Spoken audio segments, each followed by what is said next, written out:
नमस्कार साथियों, एक बार फिर से स्वागत है आपका अपने चैनल हक की बात में। आज आप सभी लोगों ने Kundan Singh versus state of Uttarakhand में होने वाली सुनवाई को बहुत गौर से सुना होगा, जिसमें बहुत सारे उतार चढ़ाव आए और उन उतार चढ़ावों में से एक बहुत महत्वपूर्ण बात निकल कर आई है। वो ये बात निकल कर आई है कि जो 2024 तक लोग लगे हुए हैं उपनल के माध्यम से, उनके विषय में भी सरकार विचार करे। इससे पहले ये बात कभी भी नहीं आ रही थी कि 2024 तक के वालों को भी कंसिडर किया जाएगा, ये नहीं किया जाएगा। आज माननीय न्यायालय ने इस बात को बहुत गंभीरता पूर्वक सुना जब हमारे अधिवक्ता महोदय ने यह बताया उनको कि सुप्रीम कोर्ट के द्वारा जो उच्च न्यायालय का ऑर्डर था 12/11/2018 का, उसे कंफर्म किया गया है 15 अक्टूबर 2024 को, और उस ऑर्डर के क्रम में भी राज्य सरकार द्वारा पुनर्विचार याचिका डाली गई थी, जिसे भी खारिज कर दिया गया था 11/11/2025 को। तो ऐसी स्थिति में 2024 तक के जो उपनल कर्मचारी हैं उनको लाभ दिया जाए, और बहुत ही गंभीरता पूर्वक माननीय न्यायालय ने सोचा इस बारे में और विचार किया और निर्देशित किया राज्य सरकार को कि वह इस विषय पे निर्णय ले।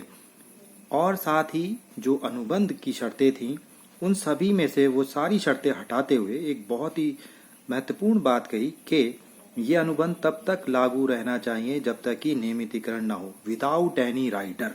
तो इसका मतलब ये हुआ कि आज की जो सुनवाई थी वो उपनल कार्मिकों के पूर्णता पक्ष में थी और उसका बहुत अधिक लाभ हमें अब मिल सकता है भविष्य में।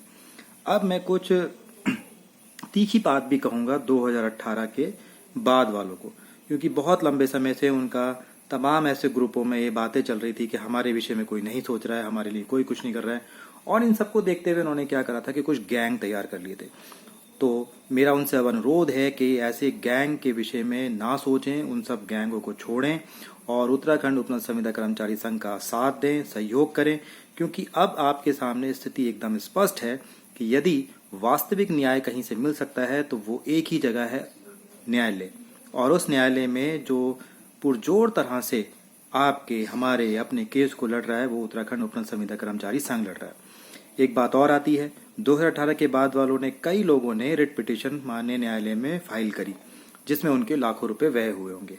यदि वह यही पैसा उत्तराखंड उपनल संविदा कर्मचारी संघ को सहयोग करते आगे आने वाली डेटों में, तो शायद हम और भी अच्छा करेंगे। पर अब आपसे ये भी हम अनुरोध करते हैं कि अब जब 8 तारीख को जो डेट लगी है उसके लिए भी हमें अधिवक्ता, जो अच्छे अधिवक्ता हैं, सीनियर एडवोकेट्स हैं, उन सब को लाना होगा और उनके साथ हमें अपने डिस्कशंस करने होंगे। इन सब में व्यय होता है, आप खुद ही जानते हैं कि इन सब में व्यय होता है, ये बात अब किसी से छुपी हुई नहीं है। तो बढ़ चढ़कर आप लोग सहयोग करें ताकि संगठन पुरजोर तरीके से हर उपनल कर्मचारी की लड़ाई को लड़ सके। और उत्तराखंड उपनल संविदा कर्मचारी संघ ने हमेशा ये बात कही है कि वह किसी भी उपनल कर्मचारी का साथ नहीं छोड़ेगा और हर उपनल कर्मचारी के लिए तब तक लड़ेगा जब तक कि उसे वास्तविक न्याय नहीं मिल जाता है। तो अब आप लोग बेहतर तरीके से समझ गए होंगे कि उत्तराखंड उपनल संविदा कर्मचारी संघ किस स्ट्रैटेजी पे काम करता है और किस तरह से काम करता है। एक बात और कही थी आज कोर्ट ने, जो सभी के शायद जहन में होगी, कि पार्ट हर्ड यानी सुनवाई अभी बाकी है। इसका आशय होता है सुनवाई अभी बाकी, यानी आज जितनी कठोरतम तरीके से सुनवाई हुई है ऐसी ही सुनवाई अभी और बाकी है।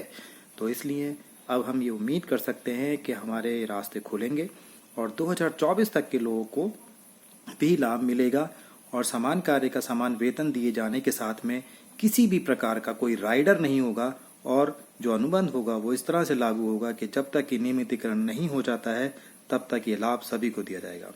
तो आप सभी लोगों से मैं उम्मीद करता हूं और अनुरोध करता हूं कि बढ़ चढ़कर उत्तराखंड उपनल संविदा कर्मचारी संघ को आर्थिक सहयोग करें ताकि हम पुरजोर तरह से इस केस को आगे बढ़ा सकें और इसकी पैरवी कर सकें। बहुत बहुत धन्यवाद, बहुत बहुत धन्यवाद।